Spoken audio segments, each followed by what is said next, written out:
It's 2 a.m. The demons are coming out, you're pondering why you ended up the way you did, and you're in need of an emotional release because you feel so jaded and numb from life's circumstances, both inside and outside. Well, a good sad anime will always do the trick. Introducing this comprehensive list of tearjerkers ready to make you pull out the tissues and do something as reckless as text your crush or ex. Because we only get one chance at life, right? These anime are certified to make you cry. Or at least they made me cry. Hopefully at least one of these shows with a mix of popular picks and hidden gems will resonate with you though, and have it going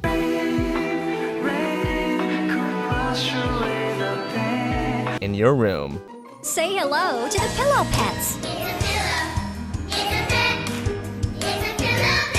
January, February, March, April. This is the go-to pick for this type of video, so I'll just put it in here first. Hi, I'm Pablo. Penguindrum is a really hard show to explain and sell, but I highly urge you to check out this show. There's like 3 siblings that are living together circumstantially, and the sister is sick, so they have to find this Penguindrum, which I believe grants wishes, but then a bunch of their past secrets start getting revealed that you didn't know about. There's this other girl that also joins the fray, guns, penguins, magical girl segments, and one of the most painful, depressing, brick-hitting, soul-sucking, emotion-pulling, empty feeling, like not even in the, wow, that was so sad but bittersweet way, just emptiness. The 2010 classic that the new generation of anime fans need to check out. With only 13 episodes, Angel Beats tells the story about a group of high schoolers in the afterlife stuck in limbo. And the only way to move on to the true afterlife that awaits them is for each individual character to overcome their traumas and regrets from their past life. There's a large diversity of characters in this show, and it's impressive how in such a short amount of time, the anime can highlight every important character's storyline while still keeping the overall story progressing forward. Now you can easily see how a setup like this will make you... Out of all the characters, the ones that got to me the most were the main character, Otonashi, and a girl named Yui. This show gets many points for being a consistently sad show all throughout, despite there being very comedic moments as well. The beats in Angel Beats are truly euphoric, going all like bum bum bum bum bum to na na na na na na. It has earned its title, but could also be renamed to Angel Bops. Shifting from the 2010 classic Angel Beats to the 2020 divisive show made by the same creator, Jun Maeda, The Day I Became a God received mellow reception due to the expectation leading up to release about it being the creator's saddest work yet, which got the attention of hardcore critics, looking at the show with an even closer lens to determine whether or not it lives up to the word. What we got was a show that was equally as sad as other works. While not the masterpiece everyone built it up to be, it's still a very somber story at its core. To go into detail about the show's storyline would go into spoiler territory, but there's this girl dressed like a nun that appears in the dude's life. She proclaims the world is going to end in X amount of days, and thus they live their best lives until the supposed end of the world. The overall perception of this show's rushed and inconsistent storytelling is present in the creator's other original works, which still ended up resonating with the majority of fans, just as I'm certain this show has a wider appeal to resonate with audience than what its score would suggest. Picture this. It's 2021. We are in the midst of the pandemic causing a major shift in the world. But Violet Evergarden, the movie just came out, baby! First 5 minutes, all you hear is someone in the back of the theater sobbing. That person was me, sorry. Y'all know the drill by now. Beautiful in animation, mesmerizing soundtrack, amazing character journey for Violet. Check it out if you haven't.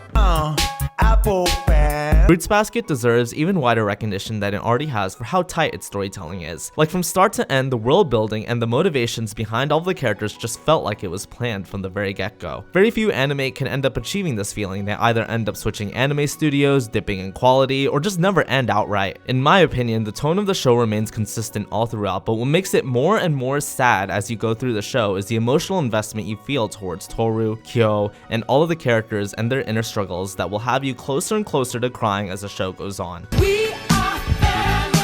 The Yuzuki family's 4 sons follows the titular family of siblings as they navigate their day-to-day life after the recent passing of their parents. It takes a more humanistic approach to this by choosing to depict realistic scenarios that aren't often covered in the medium, such as the intricacies in a love-hate relationship between brothers, what happens when your best friend gets into a relationship, and how that dynamic changes, and so forth. In my opinion, there's nothing grandiose that the show attempts to do, but it's because of its more grounded approach that it hits too close to home. And when I really think about it, the show is quite heavy. It's optimistic all throughout, but a lot of the times you catch yourself feeling sorry for these characters and what they go through every single episode. But what's crazy about that is what they go through can easily also be applied to people in your real life. On the crime meter, this isn't a downright sob of a story, but rather one that introspectively makes you consider things that you may have overlooked before and potentially shed a few tears while on the journey.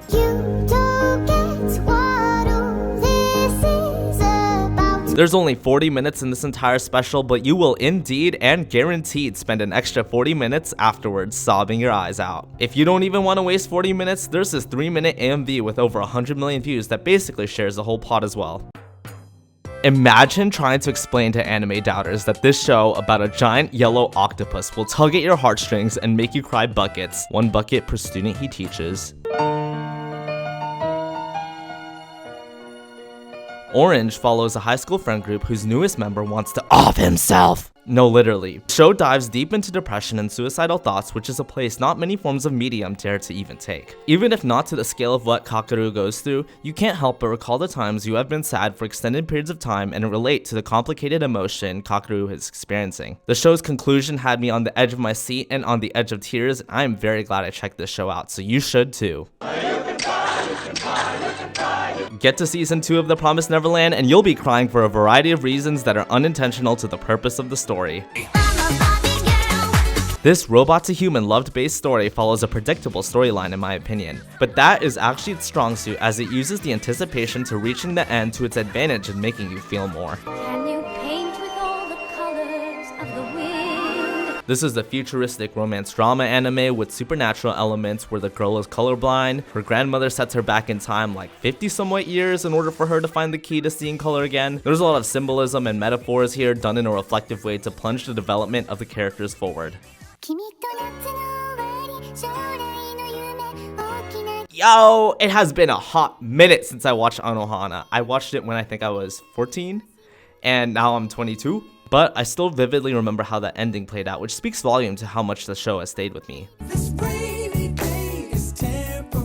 I highly recommend Laughing Under the Clouds. I looked at the poster years ago and I was like, I don't know. I don't usually gravitate towards historical fantasies, so it's going to be a bit hard for me to explain this one, but basically this takes place after the samurai era, in an era where swords were banned, and there's a lot of bloodshed in the world. So the government decides to build a big ass prison in the middle of the lake. Think the Boiling Rock from Avatar. And the main characters are these 3 brothers that are in charge of transporting the prisoners to the island. That's their everyday life. But there's this curse of the Orochi grooming, which is said to come about every 300 years, and all of these groups are coming together to seal the curse, release it, and all of that jazz. Why is the show sad? I can't really say without spoiling, and in the beginning, it's really not that sad, but y'all just gotta trust in that even if you don't cry, this is a really good self-contained 12-episode anime about 3 brothers that is really emotional and riveting all throughout. Sure, you can look at the poster and visuals and shrug it off the way that I did, but beyond that is indeed an anime that went unnoticed for many years. But no more! Hopefully.